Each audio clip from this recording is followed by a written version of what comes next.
These are some of the biggest fast food chains in the Philippines. And today, we'll find out which drive-thru is the fastest. And here are the rules. We'll be ordering the same item for every drive-thru. In this case, we'll be ordering iced coffee.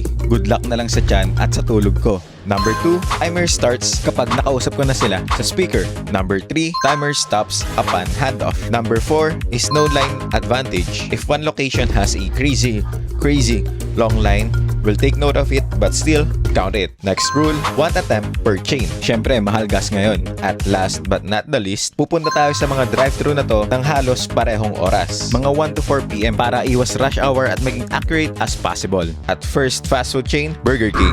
At isang disclaimer lang kasi kinakabahan ako sa pag-shoot ng video na to. Babawasan natin ng 8 to 10 seconds yung magiging total time nila kasi napindot ko kaagad nang hindi ko pa sila nakakausap.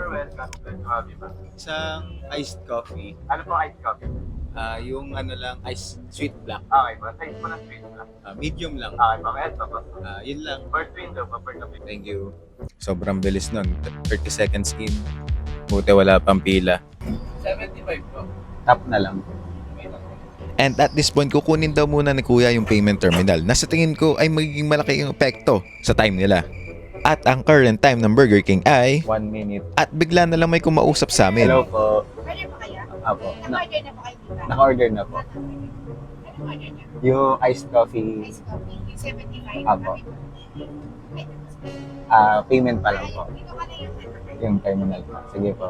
Sige po. At after tayong kamustahin na isang crew nila na sa tingin ko ay manager kasi iba yung uniform, ito na yung payment terminal. Thank you. Time natin, 2 minutes and 20 seconds. Medyo natagalan lang sila sa pagkuha ng terminal pero overall, maganda naman din yung service nila. Hindi naman tayo pinag-antay sa wala.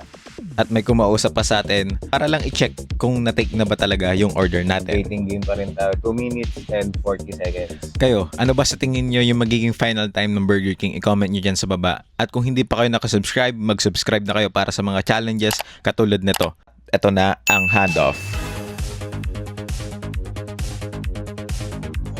Thank you. At ang final adjusted time nila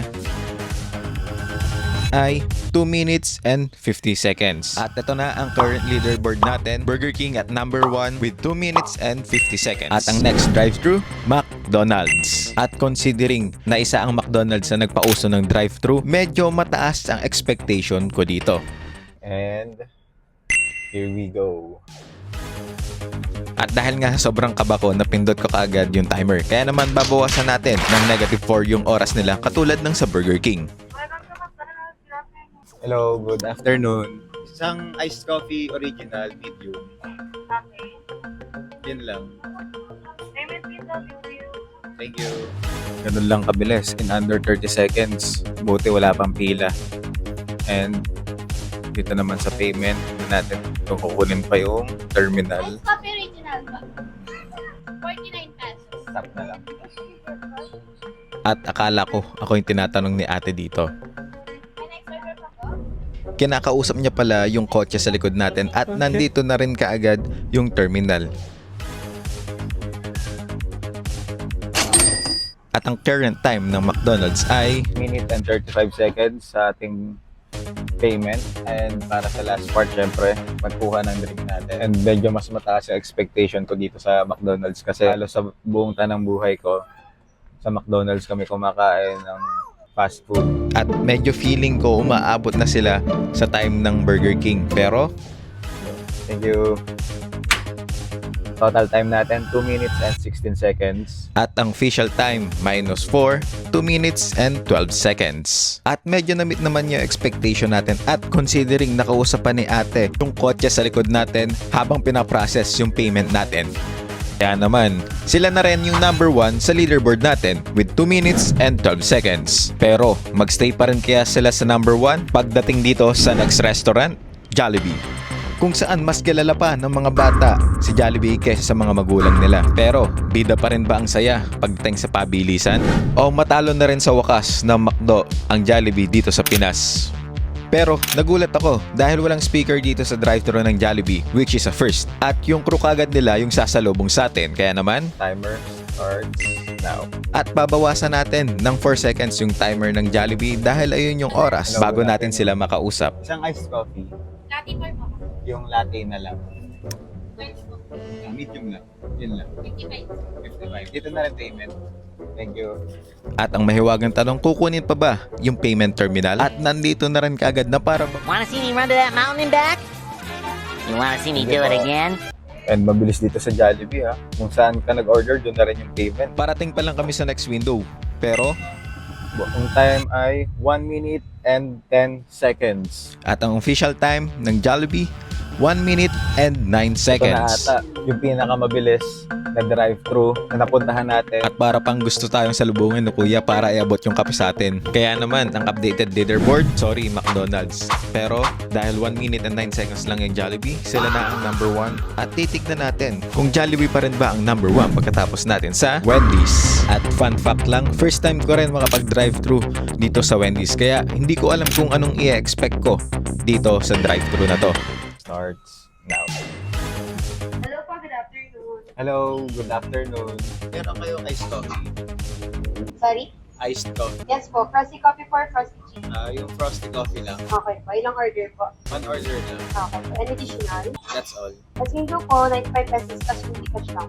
Timer natin, 47 seconds, and meron tayong sinusundan na kotse. That's a first sa mga pinuntahan natin na fast food chain, and siguro dahil merienda time na. And after ilang minutes, turns out meron pa palang isang sasakyan ahead dito sa sinusundan natin. So 3 minutes, ay going into 4 minutes na yung order natin dito sa Wendy's. Pero siguro sa branch lang na to, and napatapat lang tayo sa rush hour. Hindi natin namamalayan. Almost 8 minutes now. And ayan, paalis na yun nasa unahan natin. Ayun, nakatrasan pa tayo. Pero kahit wala siguro yung dalawang sasakyan na sinusundan natin ngayon, kung tama yung math calculations ko, halos mahigit tig 2 minutes tayo eh. And hindi pa tayo nakakapagbayad until ngayon. And yun na yung last part ng drive-thru dito sa Wendy's. At kukunin pa rin kaya nila yung payment terminal? May debit. QR page. Sige. Wait lang. Scan na lang. Thank you. At ang current time nila ay 8 minutes 45 seconds. at ang final time ng Wendy's para sa competition na to 10 minutes and Thank you. 25 seconds. Kaya naman, ang clear winner para sa challenge na to with a score of 1 minute and 9 seconds, Jollibee. Kasunod ang McDonald's at 2 minutes and 12 seconds. At ang third place ay Burger King at 2 minutes and 50 seconds. And last but not the least, Wendy's at 10 minutes and 25 seconds. At meron lang akong 3 key takeaways para sa video na to. Number 1, di lang to dahil sa pabilisan magluto, kundi sa pabilisan din ng drive-thru system.